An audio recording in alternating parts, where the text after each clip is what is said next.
now. Then if we And can how move many along. people do? Well, I'm going to be starting to do a YouTube.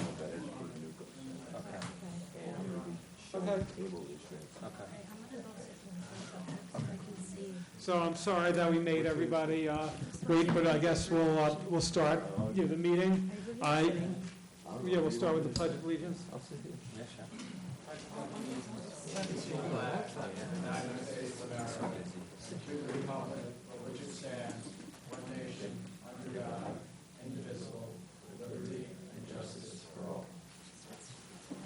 I just wanted to thank everybody for joining us.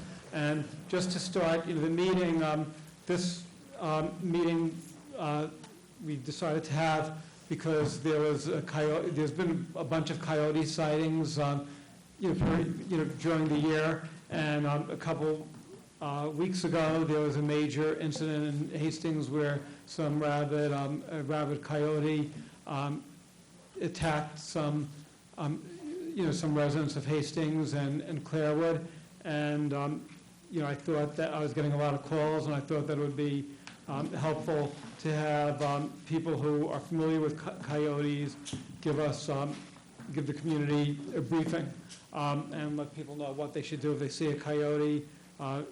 Should they be concerned, and are there non-lethal, humane deterrents that could be used when you see coyotes? What we're going to do today is we're going to have a presentation. We're going to hear from the police chief. We're going to hear from Kevin Clarke, a wildlife biologist, about living with coyotes. And we're going to also hear from Frank Vincenti, who has a foundation, the Wild Dog Foundation, and he's been working with communities over the years, coming up with approaches that could be helpful. I want to mention that this meeting is being televised, and we're going to create a YouTube video. Usually when there's coyotes attacks or whatever, people are interested initially, and then the interest wanes when they don't see a coyote or if it's not in the news, and then the interest increases again. So if we create the YouTube video, every time there's a coyote incident anywhere in the county, we'll be able to refer people to the YouTube video that is being taped tonight. So first I thought I'd ask the police chief just to give us a very brief update on what the town and Hastings did and found. Good evening. I'm Chief Chris McNerney. Just as a background, I want to talk about one of the reasons why we're here tonight. As the supervisor mentioned, there was a series of attacks from coyotes back in late February, early March. Those attacks were on humans and on animals. It was determined that the coyote involved was rabid after being tested, was euthanized in the city of Yonkers by the Westchester County Police. Ultimately tested and then came back positive for rabies. There was a concern from our residents and from us and from the town board about other coyotes in that area that may be displaying suspicious behavior that may be consistent with sick coyotes or aggressive coyotes. So we consulted wildlife biologist Kevin Clarke from the New York State Department of Environmental Conservation, and after that consultation, we were issued a permit to trap coyotes in the town.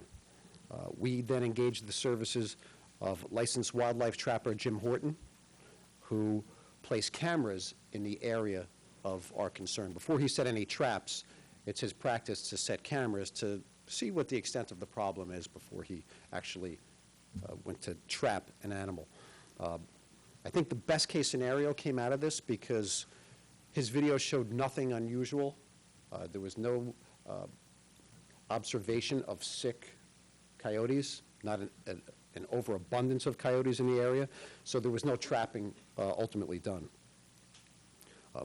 But this gave us definitive information which we were able to act on and, secure the safety of our residents and the well-being.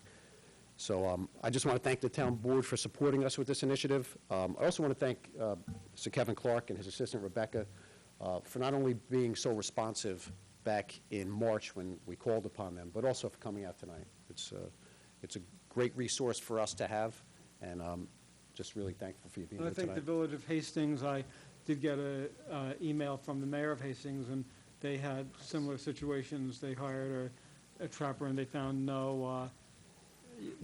nothing to do, so nothing happened. I heard that as well. They hired a different trapper than the trapper we hired, and we believe that the sick animal was contained to that one animal that was found in Yonkers. We believe it did travel from the Hastings area down through Yonkers, which is not unusual for a sick animal, but we're confident now that that sick coyote concern is not in Greenburgh. Great.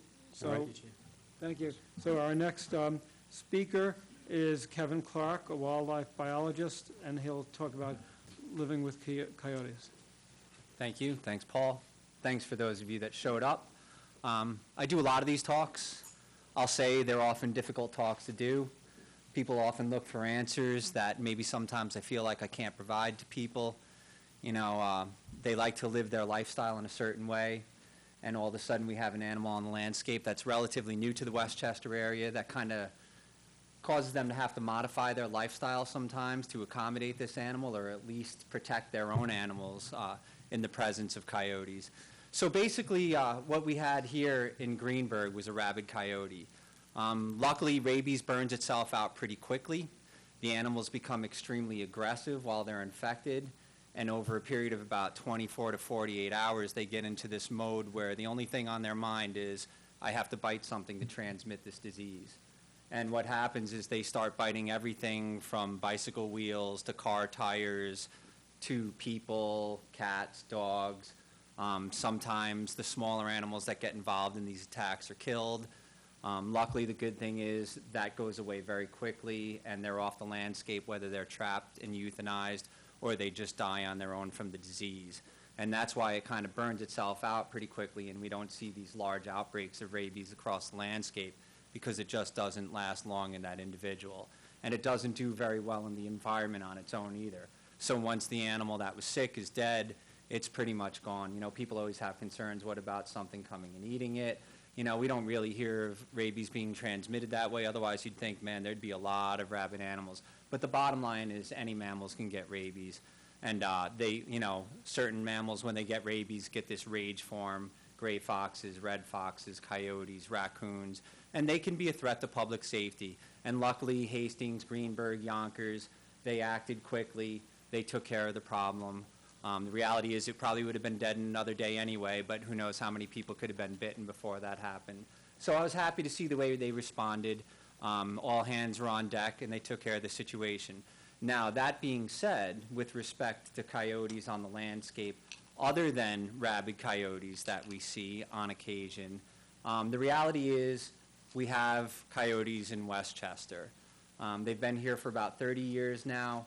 We always hear about people saying things like, we're intruding on their territory, humans have encroached on the wildlife.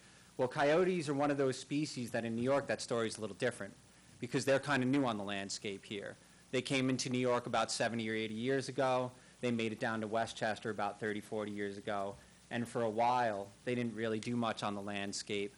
But the one thing that they did do, and we knew this right from the get-go, and we've been working with Cornell for about 2 decades to try to deal with these problems, doing surveys, doing research, is one thing that coyotes do that really offends people is coyotes kill dogs.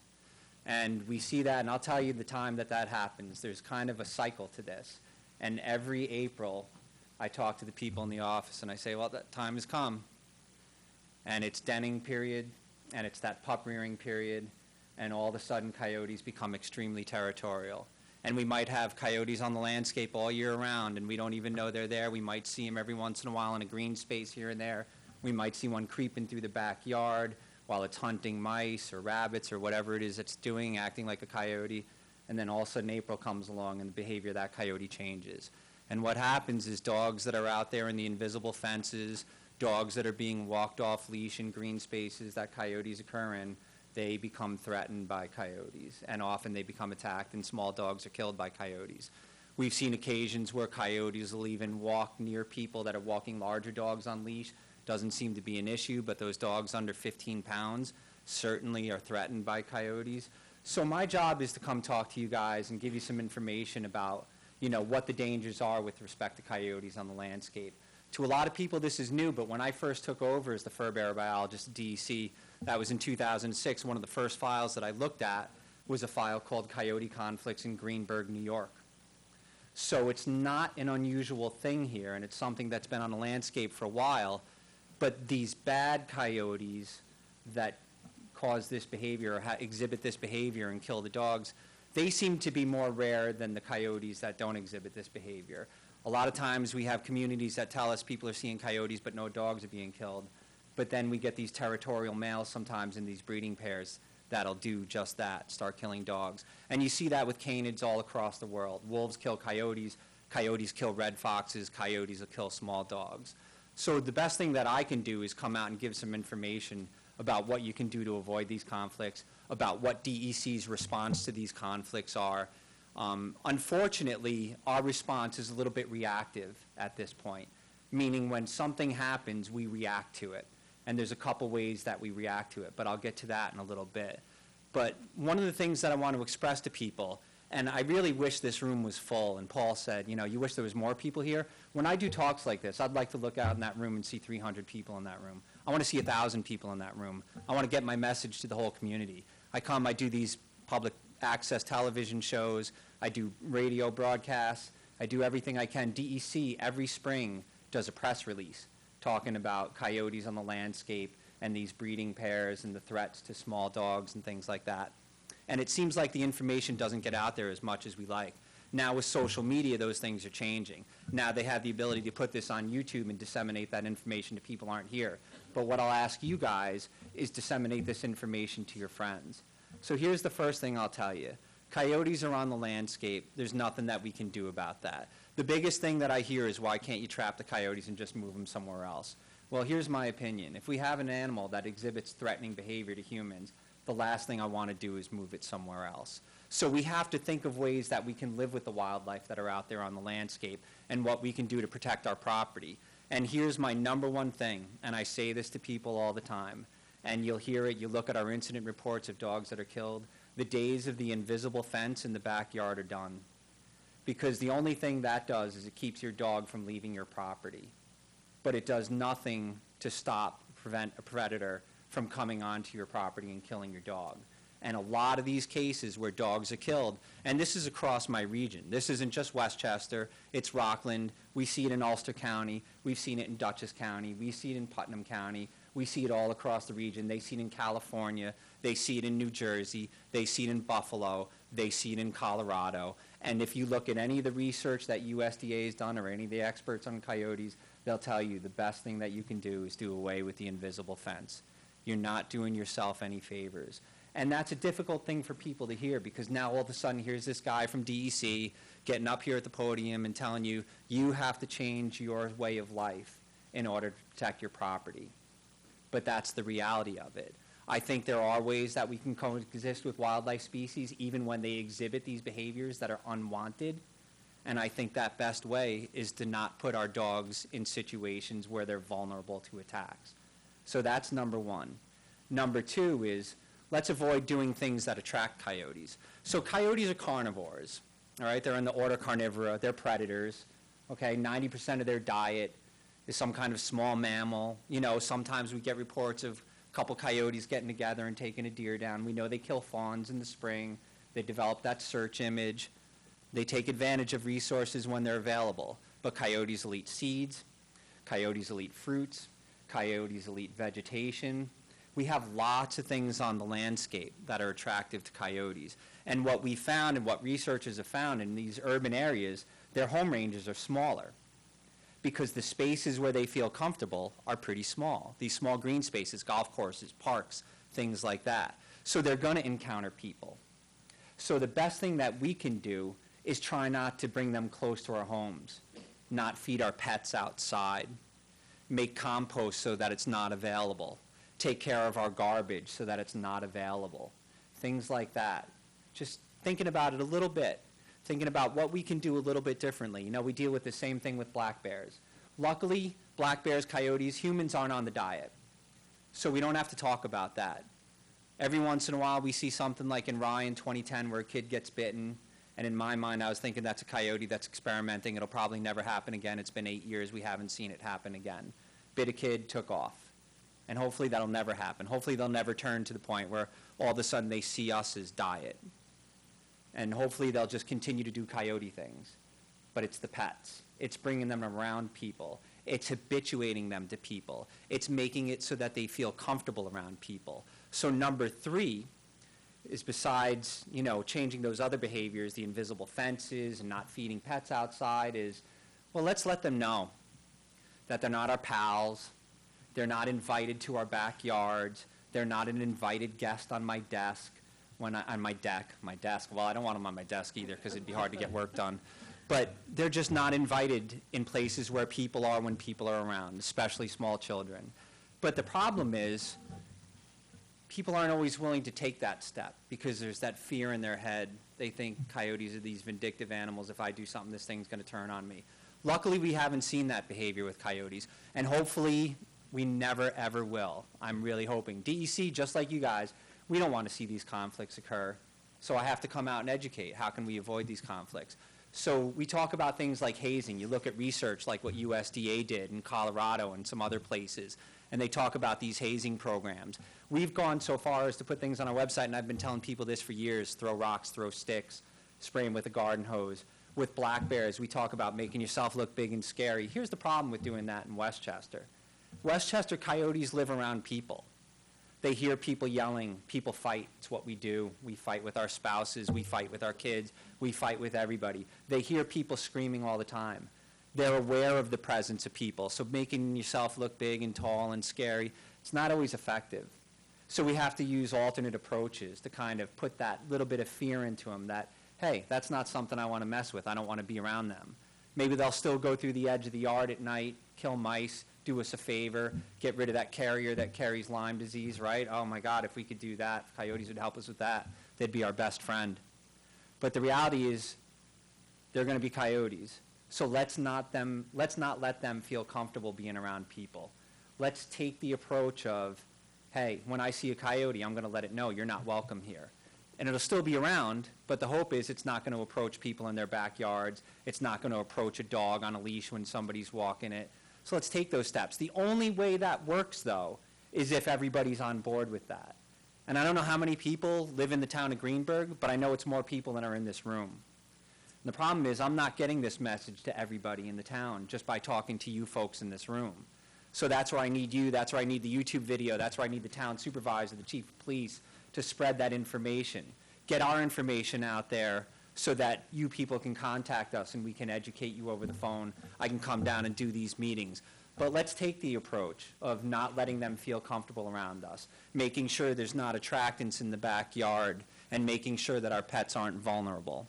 So that's my main response when I talk to people about coyotes. That doesn't always make them happy. I've accepted that about my career. I'm not always going to make everybody happy. I make some people happy. Some people are still mad at me when I leave, but this is the reality of the situation. Now, that being said, DEC has a way of dealing with what we consider bad coyotes. So we kind of think of coyotes in two categories. There's coyotes that live in close proximity to people that act like coyotes. They cruise through the backyard, they're hunting mice, they're doing their thing, hunting rabbits. They come through primarily at night, and we say that's a coyote being a coyote. Leave it alone. You get rid of that coyote, who knows what's going to come in next. Maybe the next coyote that comes in and occupies that area is not a good coyote. This is what we consider not a good coyote. These coyotes that exhibit a lack of fear, not saying that that's a rabid animal, coyotes that live in close proximity to people, when they know there's nothing to fear, they get real used to them. They'll beg for food, people feed them. It's crazy what people will do with coyotes. We've got to stop that behavior too. Okay, but there are times when DEC says, and it's rare, I haven't issued many of these permits. Greenburgh, we had concerns that there was a coyote killing dogs. So sometimes we'll say, hey, let's nip this in the bud right now. Because God forbid, even if you do try to protect your dog, that coyote that's exhibiting that bad behavior approaches a dog on a leash, somebody gets bit, who knows what happens. So we want to try to avoid conflicts like that, so we look for certain behaviors.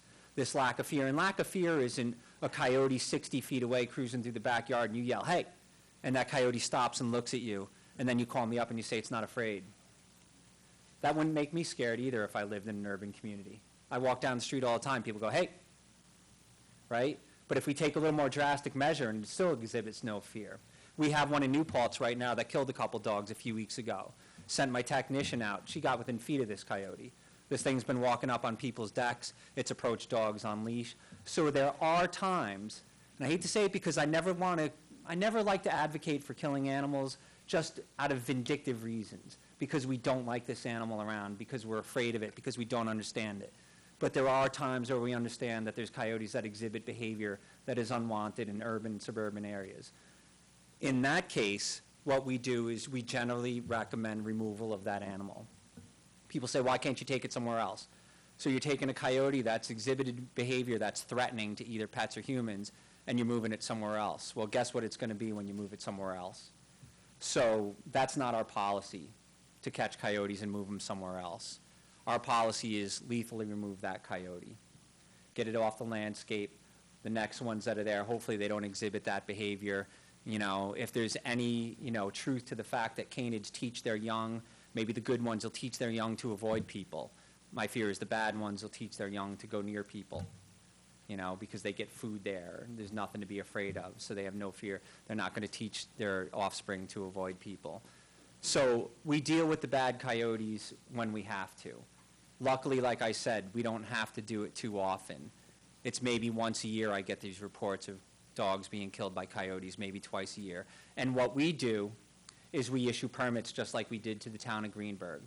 We say, here's your options. You can hire a nuisance wildlife control operator, or what we now call wildlife control operators, because it's wildlife being wildlife. The only reason they're a nuisance is because we don't like their behavior. So we call them wildlife control operators now. You can hire them, or you can hire USDA. The municipality can do it. The affected party, if it injures your property, you have the ability to get a permit issued to you, and we deal with those individual coyotes. But what I want people to understand, and this is important, is when I issue these permits, it's not a permit to kill coyotes, period. It's a permit to remove a coyote that's acting badly. And I think there's a big difference. And I think even with the people that advocate for animal rights and things like that, I think even they would be happier with that approach, knowing that this is not a wholesale slaughter on a species just because we're afraid of it. So we deal with those bad coyotes through permit issuance. The municipality, the homeowner that was affected, people that have small dogs that the coyote has been approaching, that we think it's threatening behavior, and we say, hey, get this animal off the landscape. And you said it's been used in very limited instances? Yeah, I probably don't issue more than one a year, and I've been there for 12 years. And, we'll see it in one town or we'll see it in another town. It's not all across Westchester. It's not all across Ulster. It's not all across Dutchess. It's just a bad coyote that pops up on the landscape here and there. And so, like I said, we target that animal, or the trapper, whoever comes in to do the work targets that animal. We get the bad one off the landscape. We let the ones that aren't exhibiting that behavior exist with us. And we try to teach it. As we know, dogs can be trained. They're canids like other dogs. Hopefully we can train them to try to avoid people, to be scared of people, at the very least not want to be around people. But when we see them approaching kids at a bus stop, that's behavior that we say, hey, that's concerning. How far do coyotes travel? In areas like this, their home ranges are probably less than a square mile. In upstate New York, where resources are more limited, it can be far greater than a square mile, their home range. So it varies depending on resource availability. It varies depending on mate availability. So there's a number of factors that influence that behavior. Are cats able to avoid them? A lot of people wish that, but we hear of cats disappearing all the time. Cats can climb trees, coyotes don't. I would bet in most cases they do avoid them, but we hear of cats disappearing all the time. Most often people think it's from a coyote. Could be a great horned owl, could be a teenager, could be a dog, could be a raccoon, could be a red fox, gray fox, could be a coyote, it could be a bobcat, it could be a car. There's a number of things that cats succumb to. Coyotes are just one of them on the landscape. You know, the best thing you can do for your cat is don't have an outdoor cat. You know, I had a friend, we live upstate. We know we have coyotes around. She had 2 cats. They wanted to go outside. I told her not to let them outside. She let them outside. They were gone in a week. So the best thing you can do for a cat is let it be an indoor cat. You know, Humane Society, these shelters, they'll tell you the same thing. Keep your cats indoors. Sometimes when you go get those rescue animals, things like that, they'll tell you. They'll come check on you. That cat should be an indoor cat.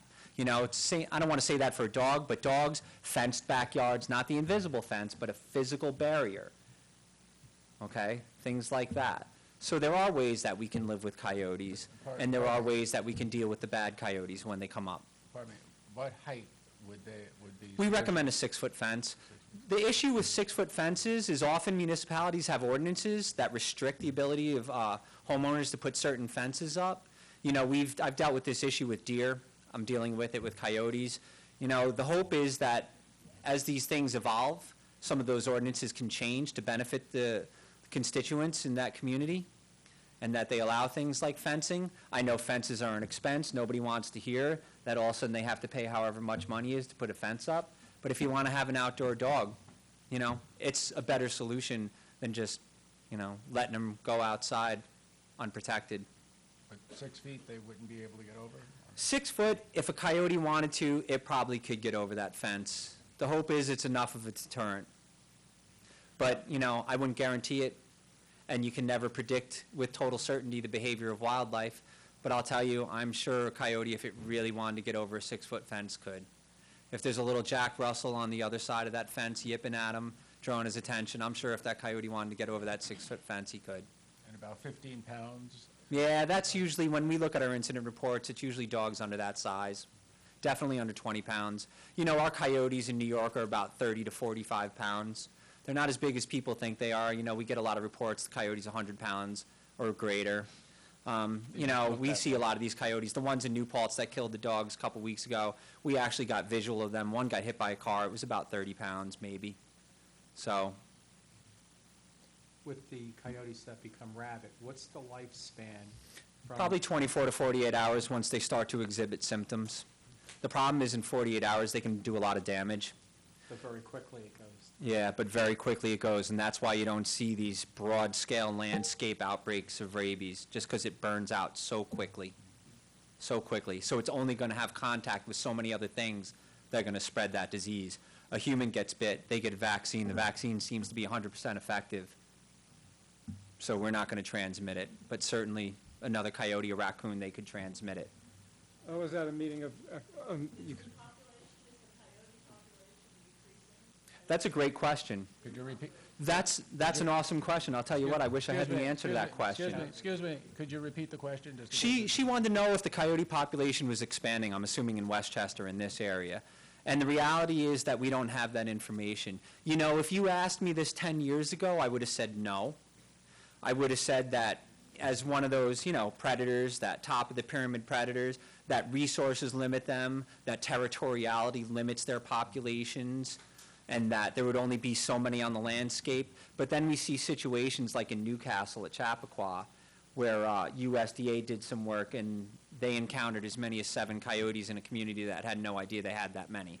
So what we're finding out is with these family units and these social units, that sometimes there can be more on the landscape than we're aware of. Whether that population is peaked or it's increasing, I couldn't answer that question. I'd like to believe that it's, you know, kind of leveled off where it is right now, but I have no evidence of that either way.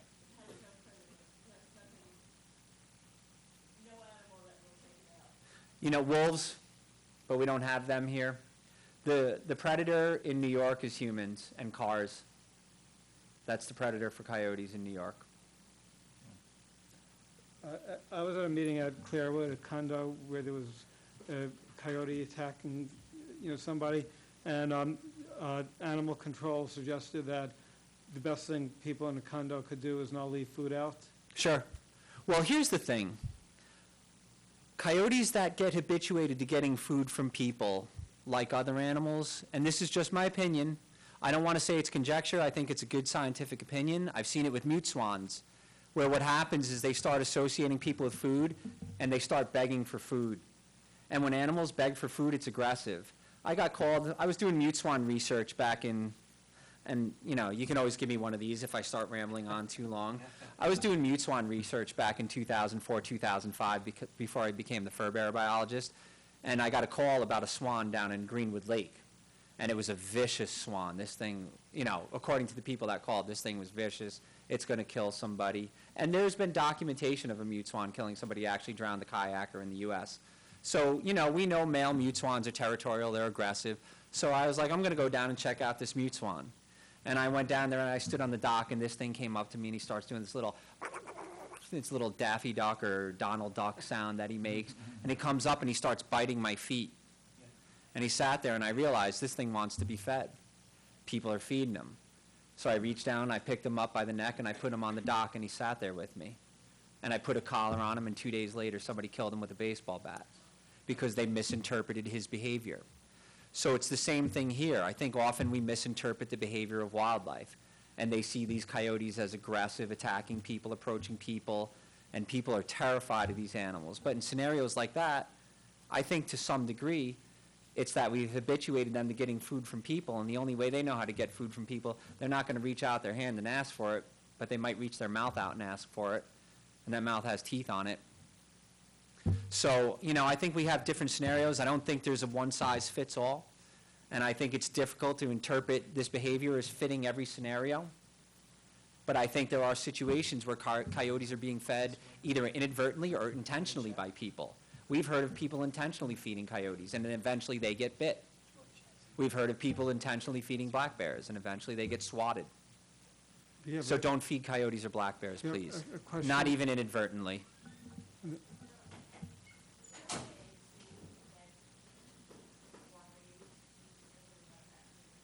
Yeah, you know what? There's been agencies that have had If you could just experimented with repeat- if you vaccines. could So just she wants to repeat the- know if you if could- there's a way to prevent rabies on the landscape. And there's agencies, I think USDA is one of those agencies that's looked at that, as far as dispersing vaccines that are put into baits that they disperse across the landscape. I've heard they even do that by helicopter. And the hope is, you know, your target animals get it, the ones that you'd be concerned about getting rabies and attacking people. I haven't looked into any of that research to know if that's an effective approach. I always have concerns about just broadcasting vaccines and other things to wildlife. But there are organizations that have looked at that. It's not anything that's been tried in New York, as far as I know. But maybe at some point. Oh, there you go.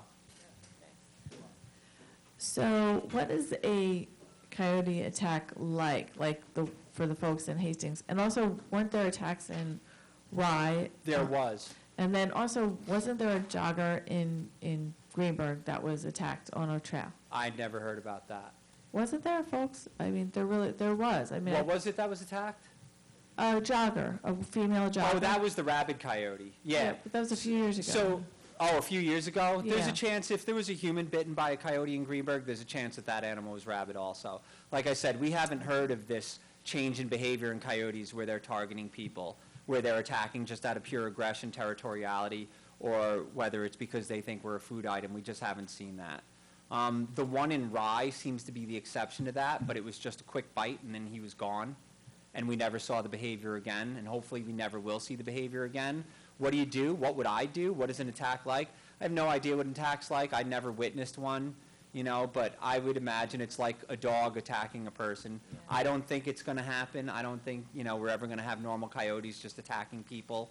If anything, it's going to be these rabid animals that pop up on the landscape every now and then. But here's what you do. You fight back. And I don't care what species it is. I don't care if it's a black bear. I don't care if it's a raccoon. I don't care if it's a coyote. I don't care what it is. Defend yourself. That's the best thing you can do. You hear about it with things like shark poking in the eyes. Nothing likes a meal that fights back. Like kicking or something like Kicking, poking, going for the eyes, going for the key spots on that animal. Okay. Can I ask you a follow-up question? Yeah, sure. I do a lot of bicycling on the Okay. South County Trail, and let's say I'm bicycling and a coyote approaches me and, you know, he's hungry. You got a pump on that bicycle? No. Oh, get a pump for that bicycle. Okay, so what do? If I don't have the pump and I'm just on the bicycle and starts chasing, do I get off the bike? You know what I would do? So when Becca went out to take a look at this coyote in New Paltz that killed the dogs and was approaching people, it showed no fear at all. People would make noise, they'd wave their arms, they'd yell at this thing, it wouldn't go anywhere. Becca approached it, blew an air horn at it, and this thing ran for its life. Things like that, taking it to the next level. Not just the sound of your voice, but an air horn. An air horn, you ever have somebody blow an air horn in your ear? Yeah, that's not a great feeling. So we recommend things like that. Anything that's going to change that animal's behavior, startle it, cause it to change what it's doing. Would it make sense to say, stop a bicycle, get off the bike, and have sort of the bike as a barrier between? Oh, yeah, sure. Or would it be better just seeing if you could? Outrun this thing? Yeah. Yeah, you might not outrun it. But yeah, definitely, I would put something between me and it. And Paul, if we it have a came to it, I would probably hit it with that bicycle. We have a question over here, Paul. My question, can you just give us some more ideas, like you just said about the air horn, what to do to make them not go near us? You had mentioned that how they become habituated to our voices and yelling, and That goes it back to doesn't the work. hazing. But if you don't walk around carrying an air horn or Well, hose. people might start, and we recommend it sometimes. Why not? If you know you have a coyote in the area, people have been seeing it, it's in a park where you walk your dog, there's a breeding pair, there's a potential for a confrontation with your dog while you're walking it on a short leash, hopefully. Yeah, sure, carry an air horn, why wouldn't you?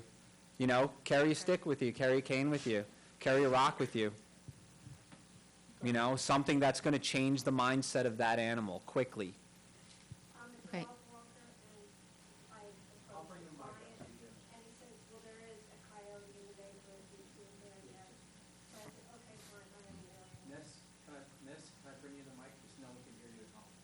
Let this young lady. Yeah, bring in the mic. Oh, Okay. My next question was simply, you had mentioned, and somebody else had mentioned, euthanizing a coyote. How does one euthanize a coyote? That's going to be up to the person that does the euthanizing. So I'm not going to say how they would do it. If you look, the American Veterinary, do you know the name of that document? Veterinarian Association has a document on humane euthanization. Yeah, you can. You can. It talks about things like a bullet, chest compression. There's various techniques. I would never recommend any one technique. It's whatever's best in that situation. There's going to be times where if it's a bad coyote and it gets trapped by a trapper, he might not be able to discharge a firearm in that area. So there's various methods, but, I don't think it's anything that you guys will be getting into unless you decide to do some trapping on your own property. So we have a coyote season, just so folks know. We have a pretty extensive coyote season in New York. It runs from October until mid-February, October 25th to February 15th. And I know most people here are saying, I'm not going to get trained to trap, I'm not going to be setting traps. But there are traps out there that people do use that trap still to this day that are what we consider humane traps. So if you get a non-target animal in that trap can be released. They're called foothold traps. And specifically, I was talking to Fred Manger, specifically these offset foothold traps, where an animal that's a non-target animal, you can release it. You catch a dog, you can release it unharmed. You catch a coyote, then you can do what you need to do. The foothold grabs it exactly what it sounds like, grabs it by the foot.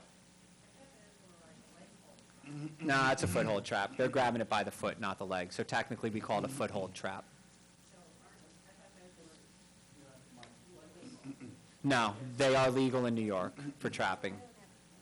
So, and that being said, I'm not expecting everybody here to go out and get a trapping license and start setting traps on their property. The last thing I want is, people just going out and setting traps and cats and dogs getting trapped everywhere. But, there's ways that we can help manage wildlife populations, and that's a tool that's available. It wasn't designed as a tool to help manage wildlife populations. It was designed as a tool back in the day, because coyotes were part of the fur trade. But trapping is still legal in New York, and that's always an option that people have, as long as there's no ordinance in your community that says you may not set a trap. I live in Mount Pleasant, and there's been several sightings. Sure. Every around year. the cemetery Every and year. what have you. And the neighborhood has their Facebook Yep. announcements where a coyote is seen this day. I that worry day. about some of those because Okay. I sense a little bit of fear-mongering that goes on in those. I look at Yes. them, and stories quickly change. Like I said, in New Paltz, it went from a coyote killed 2 dogs to a Yes. coyote used its nose to open a house window and went in, bit the owner, and stole his cat. That's what it's become in New Paltz. Over a 2-week period, that's what it evolved into. Well, recently I went on a client visit because I dog walk. Mm-hmm. And they said, well, we have seen a coyote in the neighborhood and you might run into that. Yeah, get So that I air horn. said, I have an air horn. Yep. So they said, great idea. I think that's a good first step, and let me tell you why. When a coyote targets a dog, if it's on a short leash, I think you're better off. The fear is, well, that brings the coyote closer to me. But here's the reality. When a coyote goes after a dog, it gets fixated on that dog. Yes. All it sees is that dog, and it's going to go after that dog. So you need to do something to unfixate him, let's say, and take his attention off that dog and put it on something else, such as a tall person that it should be afraid of. So an air horn will likely do that. I see. But if you don't have anything and that coyote is able to fixate on that dog, it's going to do what it needs to get to that dog. And also, I'm not a fan of the invisible fencing. Right, nor am I, as you heard. Try to convince everybody it doesn't protect your Good dog luck with that. I from hope you do better than I coming have. in. And also, they leave their dogs outside with food. They sure do. They sure And do. Nobody wants to be told they otherwise have to change their behavior to No. accommodate wildlife that they don't like. Thank you. We'll take one question, then I want to hear from Frank Vincenti from the Wild Dog Foundation, and then we could have other people ask questions after We've Frank met before, talks. have we not? Probably at another coyote meeting somewhere. No, I don't think so. No? Okay. The Okay. Met jacket. Yeah, oh, yeah. Go Mets. 2 questions that are quick. The first one is, if you have like a panic whistle for like camping, would that be sufficient? I would like to believe so. Like I said, I can never predict with 100% certainty the response of a coyote, but I'd like to believe so. Like I said, it would change that mindset of that coyote, and that's what you're trying to do, is alter his current mindset. And the other thing is, if one has an invisible fence, I'm assuming that's better than tying a dog up. Oh, Because- at least the dog then has a chance to escape. Okay, and if... You know, the- tying a dog up and leaving it unattended in the backyard, you know, fishing line with a hook at the end, I don't know. I don't want to seem callous. I hate to joke about things like that, but that's the reality. So in terms of an invisible fence, if it's a bigger dog... If it's a bigger dog, as far as we know, looking at our reports, bigger dogs don't seem to be an issue. Often coyotes will sit and look at them. You know, they don't like other canids in their breeding territory when they get territorial, when they have pups in the den, because it's a threat to their pups. But here's the good thing about breeding coyotes when they have a den site established and you're concerned about them being near your home. If you harass them, coyotes often have multiple den sites, and they'll take those pups and move them someplace where they feel safer. So if we can habituate them to not want to be around people, maybe they won't establish those den sites close to people. If they do establish those den sites, maybe we can persuade them to move that den site. The last thing they want is to raise pups in an area where those pups are threatened. So if the dog is bigger than the coyotes... Then we you're saying- generally don't worry about that. Thank you. Not to say that we just, you know, everything's okay, I forget about it, I'm not even going to watch my dog. No, we still be vigilant, we still take actions, you know, but I think that's less of an issue than those dogs under 15 pounds. Great. Let's hear from Frank Vincenti, who's with the Wild Dog Foundation, and then maybe after he has a presentation, you know, if anybody has If there's any a couple more about- questions? Yeah, that would be good. Cool. Thank you, folks. Don't forget, tell your friends, okay? Okay, Frank? So thank you for joining us, and thank you for your presentation. Thank you, Kevin Clarke. I'm glad to share the bill with him one more time. Supervisor Feiner and Town Board, I'm very grateful to you and those residents that asked I be here. I have a local coyote education group, and I've spoken over 25 times up here in Westchester County. And much of what Kevin said, I say as well, and I also am in agreement with. My forte is to deter coyotes that do get desensitized and habituated to the public. And as Kevin said, unfortunately, in these hyper-urban and suburban environments, coyotes do tend to get complacent and used to the noise and everything else. And they go about their business in most cases, just as they would in a more remote area.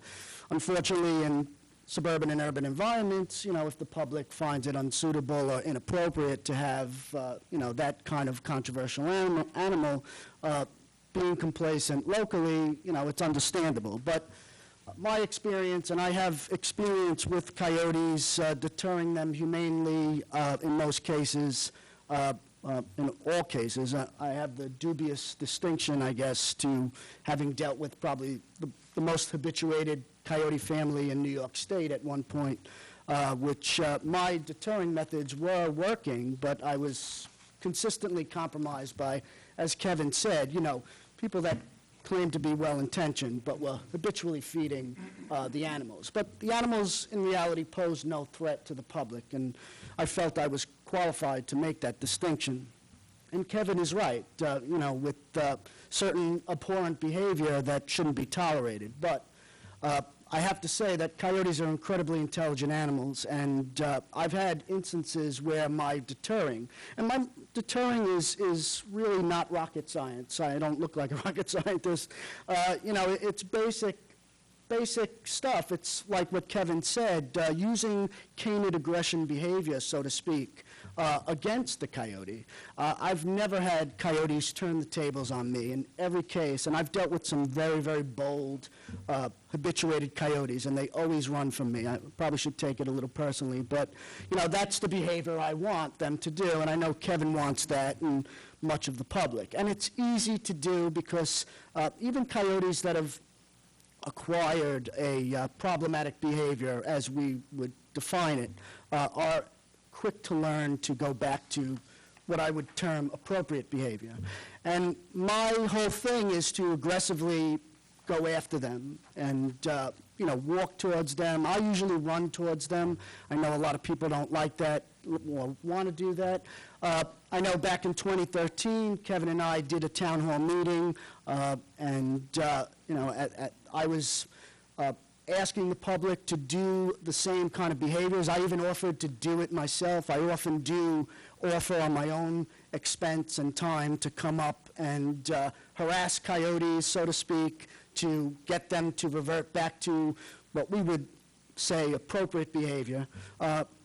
And certainly the community declined. Kevin, rightfully so, didn't want to totally, side with me on that, but Kevin has been quoted recently in saying that, constant harassment is the way to go at present. What we have is, and I would defer on the territorial, the size of the territories in Westchester, maybe 5 or 10 square miles. So a lot of the times, like, unfortunately, with the sick animal that the officer was talking about earlier, you have coyotes that are ranging very widely through 2 or 3 towns, and it's assumed that there's many, many more of them. As far as Chappaqua, we have a great resident from Chappaqua here. Chappaqua is an isolated community surrounded by man-made objects, the roads, so coyotes are constrained in this limited space where they can move. So unfortunately, conflict is at a greater occurrence because of the fact that the coyotes have very few choices to go, but in reality, a lot of it is because, and I don't mean this in a disrespectful manner, but the public, for the most part, does not want to take it upon themselves to be proactive in a humane way. Coyotes are smart. They understand avoidance, and you could use that natural, innate fear of people by being aggressive. Like Kevin pointed out, what do wolves do when they see coyotes? They chase them. And coyotes increase their flight distance, so to speak, from wolves. I mean, the presence of wolves doesn't eliminate coyotes. The presence of people, as Kevin pointed out, doesn't deter coyotes from inhabiting the county. They're going to be here. It's time, that we accept their presence. But we could also instill on the local coyotes that we know of to avoid us at certain times of day, keep them more nocturnal. Coyotes out during the day is not abnormal. It's a common occurrence, especially in Westchester County, as Kevin knows. You could deter them, and I know, as strange as it sounds, and I've had instances where I've conditioned coyotes to my car, where all I had to do was pull up, and they would run from me, knowing that, or anticipating the possibility that I'm going to get out of my car and run after them. And I've had that in Bergen County, which has similar experiences as Westchester County. And, these are coyotes, they know, they are readily accepting of a secondary role, to people. I do, want to address the rabies issue, and I do have recommendations for those that take care of feral cat colonies, because as Kevin pointed out, that is a conflict that's common in most suburban areas. But getting back to the dogs, right, coyotes view dogs in a territorial fashion. Kevin says everything appropriately, and what I say as well. With the invisible fences, and he's right, with town ordinances might prohibit, changing the style of your property, or maybe you don't want to do that. Sometimes it's the simplest form of proactivity where instead of letting your dog out automatically, I know people are busy, they come home from work, the dog's got to go to the bathroom, they just let the dog out. Going out ahead of time with your dog, even leaving the dog in the house, going out foremost, making a presence known, as Kevin said. The coyotes, if they are traversing through, they realize people are outside and they avoid it. Then you could let your dog out, relieve itself. I personally, I'm from Long Island. There's really no coyotes there, 2 animals. But I do have people that steal dogs out of yards. And I personally would not leave my dogs outside by themselves. And I think I know how to deal with coyotes if they come across my area. I'm hoping they do. But I have more malicious individuals on 2 legs that steal dogs. So to allow and I always get very disappointed when I come to a community, regardless of where it is, and I see these invisible fences and the complacency of owners to just leave their dogs outside to languish. And, Lord forbid, forget about coyotes, but somebody throws an object in the yard where the dog can consume and gets poisoned or stuff like that. So coyotes are the very easiest dilemma to deal with in that regards. If I could ask you, how many dogs do you walk? Do you walk multiple dogs? Or? I have 3 of my own, and I take on 1 or 2. So you're walking 5 dogs at once? No, my dogs have access to the backyard. Oh, but when you walk, as a dog walker, how many dogs do you? 2 dogs. All right, well, there's the numerical. Right. Oh, that's fine. I'm not concerned about how they feel about each other. I'm sure they get along. They go out for drinks, right? And yeah, dogs are like that. I just want to let you know. But the numerical advantage is there. And like Kevin said, I'm all for air horns. Some people feel empowered by carrying a stick, stuff like that. The numerical advantage, you have the pack, the mentality of the pack, regardless of the size of the dogs. And Kevin, makes says what I say too, is that, if a coyote does appear on the trail, you have to divert that attention from the fixation on the dog, which is normal, that's natural. Get them to see that there's a human there. But getting back to you, if you have the numerical advantage, the pack mentality, you could use that as intimidation, As far as feral cats go, I mean, I am a cat owner. My cats are indoors, which, like Kevin says, if you have a pet cats, that's far more preferable. But there are those people that do great work and do TNR and take care of feral cat colonies. And, getting back to like the top of the food chain, I don't want to defer. I'm actually a big fan of Kevin. But, the coyotes being at the top of the food chain, they kind of sort of regulate their own population. I'd like to believe that. Right. Well, in some cases, they can be what the public would perceive as one too many. Right. But as all carnivores, dependent on food sources and available habitat. So, but getting back to the cats, you could still maintain feral cat colonies in the presence of coyotes. And like Kevin said, coyotes often get a bum rap about cat disappearance. I personally have experience with, and in fact, this family of coyotes that I dealt with, where they were coexisting with several feral cat colonies, and the cats learned how to avoid the coyotes. But my advice to those who feed feral cats, and I'm not opposed to that, is limiting the food sources, as Kevin even mentioned before, to the feral cat colony. Cats are cats, and they're only going to eat their fill, and they're going to go lay up for 14 hours, assuming that they're lions. They watch too much Discovery Channel.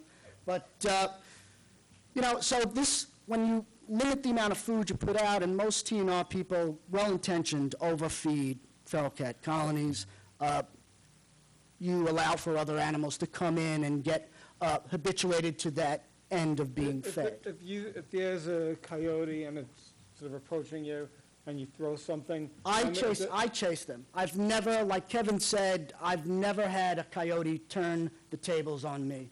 They always run from me. And I know that's a So hard... do you throw, or let's say you have a rock, do you throw the rock away from the coyote Well, or at the coyote? I mean, I'm often described as an animal rights activist. I'm aspiring to be a wildlife education individual. I make no apologies. I like coyotes a lot.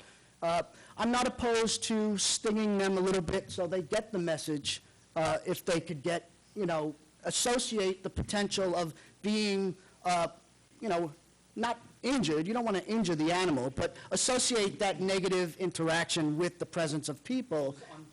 Unpleasant, thank you, Kevin, that's far more appropriate. With that whole experience, coyotes learn right away. I mean, I've chased after coyotes just 2 occasions, and it's worked, it's deterred them. As far as rabies goes, I know everybody's getting tired.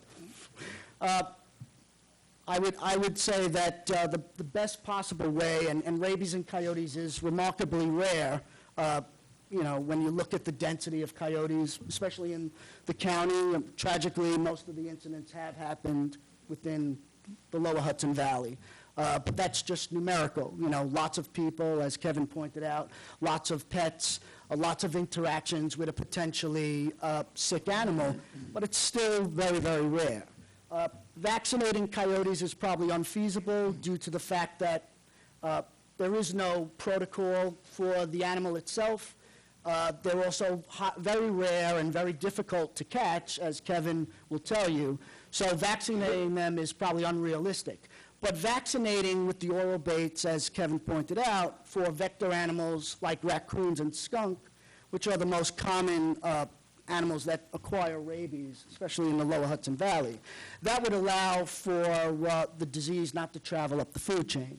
I'm sure Kevin would agree with me on that. But, in talking to I don't know if that would fall on the state health department or Westchester County, or even the city of Greenburgh, or the town of Greenburgh, forgive me. I don't know what, it is prohibitively expensive in some cases, but it is the most efficient way to eliminate the spread of rabies and keep it contained. I would disagree with, I'm not opposed to wildlife management in most cases, but the eliminating of certain animals just because of the perceived or threat sometimes makes matters worse. Because those territorial animals, if they're not causing a problem, as Kevin pointed out, could certainly keep problematic animals out of the community. So you could use the coyote's behavior to your advantage. And then if they do your taxes, even better. Right? Great. Nobody liked that joke? I do. Maybe just 2 more questions. Yeah, my before apologies. the town board meeting.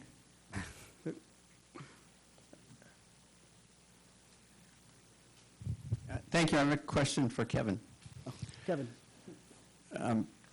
Kevin, I work in code enforcement in northern Westchester. I'm the guy who gets the coyote calls. Who's speaking?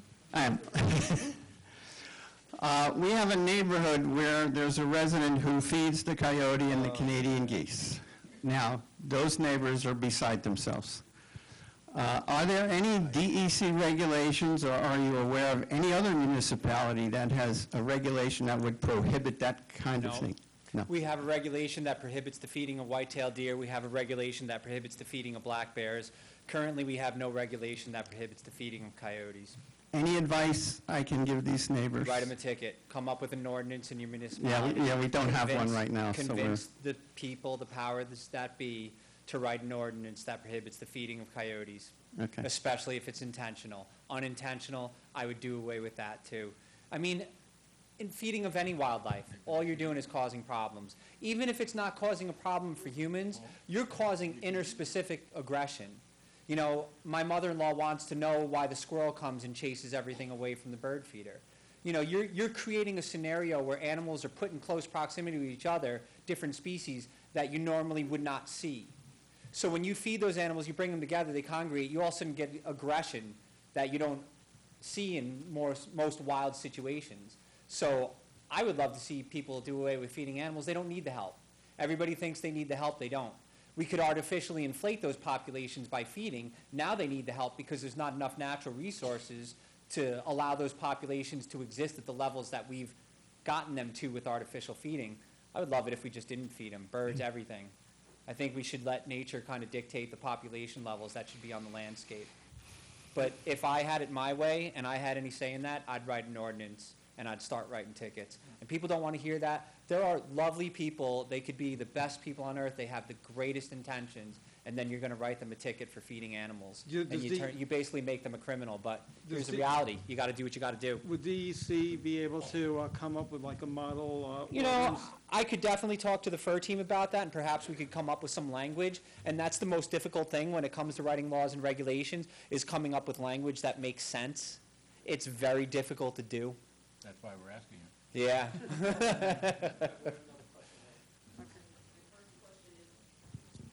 Because I'm not a homeowner, what is it?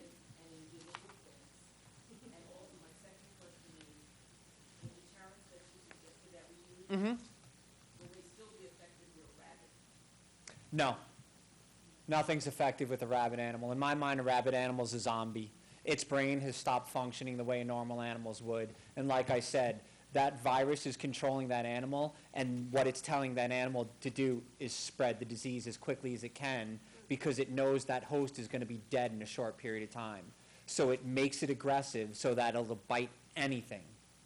And there's no deterring that animal. And you talk to anybody who's been attacked by a gray fox or a red fox with rabies, it'll chase you in your house, it'll chase you in your basement. All it wants to do is spread that virus. At that point, forget about all the deterrents, all those things. If you have a rabid animal, you got a problem. Okay?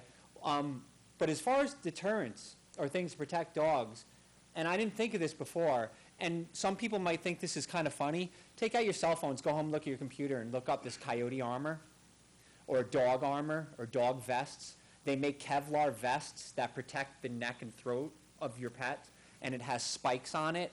And I wonder if this is where the old-time dog collars with spikes came from, to protect them from other canids.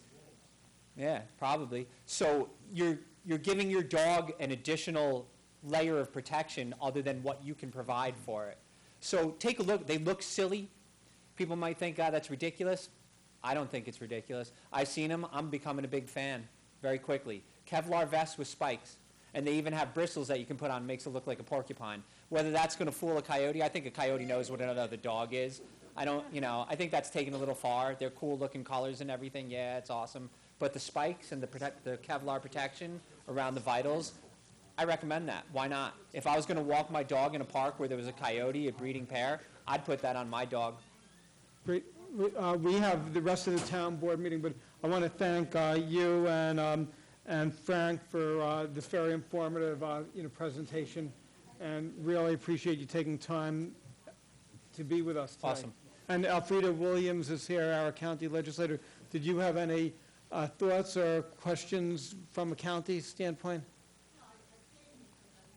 Brady, you need to come up. Oh, you need the microphone. Step up. And you're right. I just looked on the website, and there's coyote vests. Yeah. Pet body armor. I came this evening because I wanted to hear about the deterrence, because I know that the coyotes have become more prevalent in the town.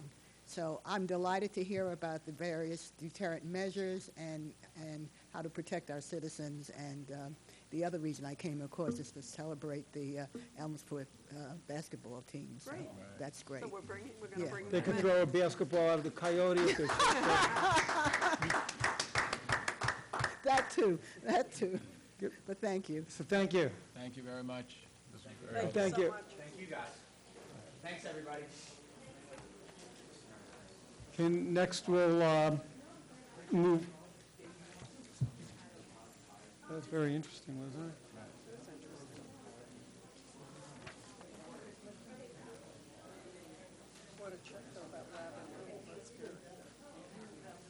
I'm just nervous when I'm on the Scott County Trail.